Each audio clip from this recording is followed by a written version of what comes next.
This university professor has worked with school boards in rural Alberta, using art projects to help fight prejudice against Muslim students.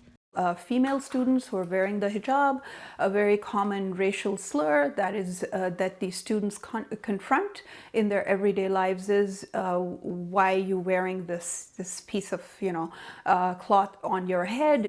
She says the Israel-Hamas conflict has upped the intensity. It is in times of war that you witness a hardening of identities. Everybody becomes aware of, ethnic origins, where they're coming from.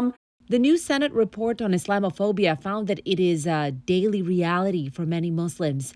One of the report's main recommendations: launch a multimedia campaign and educational resources on Islamophobia that can be incorporated into classrooms.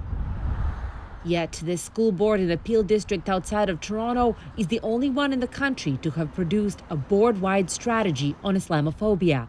It includes things like mandatory annual training for teachers on how to be culturally sensitive to Muslim students. But even there, it's unclear whether teachers have yet been trained on the strategy. Asia Khan helped write it, and she says it can't be implemented soon enough. They had completed the strategy, which was the first step.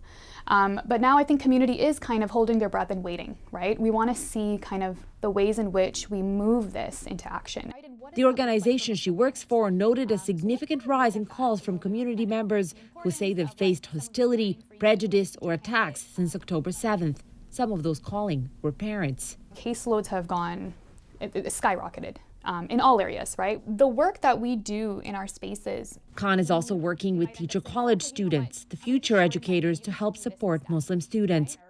School boards in Toronto and London, Ontario are also about to develop plans to fight Islamophobia.